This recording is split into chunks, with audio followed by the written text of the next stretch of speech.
नमस्कार, बहुत स्वागत है आपका। आप देख रहे हैं रिपब्लिक भारत और ईबिक्स कैश स्टूडियो से मैं हूं आपके साथ सलोनी श्रीवास्तव अजमेरा और मैं हूं आपके साथ रवि मिश्रा। तो आज सेंट्रल विस्टा प्रोजेक्ट को मंजूरी मिल गई है और सुप्रीम कोर्ट ने इसे हरी झंडी दिखा दी। सबसे बड़ी बात यह है कि लंबे समय से इसको लेकर मंथन चल रहा था, कई सारे विवाद इसमें पैदा हुए थे, कई सारे ऑब्जेक्शंस कोर्ट में डाला गया था, लेकिन आखिरकार सुप्रीम कोर्ट ने इसको अनुमति अपनी दे दी है। और हमारे साथ हमारे सहयोगी अखिलेश राय हमारे साथ जुड़ गए हैं। अखिलेश, क्या कुछ कहा है कोर्ट ने? पूरी डिटेल्स चाहेंगे आप साझा करें।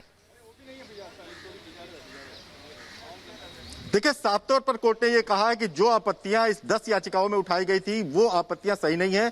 सेंट्रल विस्टा प्रोजेक्ट के तहत जो क्लियरेंस लिया गया था वो सही बताया, जो लैंड यूज चेंज किया गया था 2019 में डीडीए की तरफ से वो भी सही माना है। 2-1 के बहुमत से यह फैसला है। तीसरे जज जो थे संजीव खन्ना, उन्होंने लैंड यूज चेंज पर कुछ सवाल खड़े किए। उनका कहना था कि ये एक ऐसी जगह है जहां पे पब्लिक ओपिनियन लेने की जरूरत थी, लेकिन फिलहाल बाकी सारे मुद्दों पे उनकी भी राय एक थी। तो कुल मिलाकर कहें कि जो भी सेंट्रल विस्टा प्रोजेक्ट को लेकर के सवाल उठाए गए थे, तमाम सवाल उठाए गए थे। यह भी कहा गया था कि बहुत ज्यादा कीमत यहां लग रही है, ऐसे में यहां पे पैसे की बर्बादी है, जबकि पेंडेमिक चल रहा है।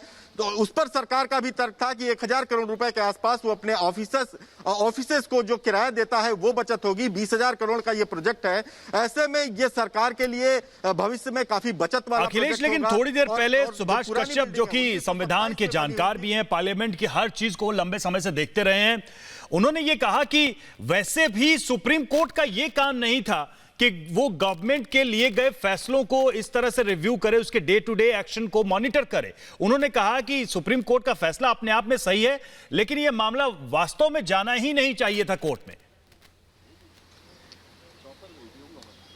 बिल्कुल, सुप्रीम कोर्ट में जब ये याचिकाएं आई थी उसी समय सुप्रीम कोर्ट से मांग की गई थी कि इस पे स्टे लगाया जाए। सुप्रीम कोर्ट ने स्टे नहीं लगाया और दिसंबर में जब भूमि पूजन का कार्यक्रम आ गया तब सुप्रीम कोर्ट ने कहा कि जब तक हम फैसला नहीं सुना देते तब तक आप इस पर कोई कंस्ट्रक्शन न करिए, भूमि पूजन आप कर सकते हैं। इशारा साफ था सुप्रीम कोर्ट का कि वो इस पर कोई बड़ा रोक लगाने नहीं जा रहा है। लेकिन जहां तक सवाल था, जिस तरह से लैंड यूज को सवाल उठाया गया था, इन्वायरमेंटल क्लियरेंस पर सवाल उठाया गया था, ऐसे मामले में जो लुटियन जोन्स में जो भी कंस्ट्रक्शन होते हैं उस पर सुप्रीम कोर्ट सुनवाई कर लेता है, क्योंकि ये पर्यावरण का मामला है। यहाँ पे कई हेरिटेज बिल्डिंगें हैं जिसको लेकर सवाल उठाया गया था और सुप्रीम कोर्ट ने भी कहा है कि जिक्र कर रहे हैं तो कहीं ना कहीं पर्यावरण को लेकर भी अब अनुमति अनिवार्य होगी, हेरिटेज कमेटी से भी अनुमति लेनी होगी और निर्माण किया जा सकता है। बहुत शुक्रिया अखिलेश जुड़ने के लिए और जानकारियां देने के लिए। तो ये बड़ा फैसला अब सामने आया है। नई संसद को सुप्रीम कोर्ट की तरफ से मंजूरी मिल गई है। जो याचिकाएं इसके खिलाफ दायर की गई थी उसे खारिज कर दिया गया है। इन याचिकाओं में कहा गया था कि बिना उचित कानून पारित किए इस परियोजना को शुरू किया गया था।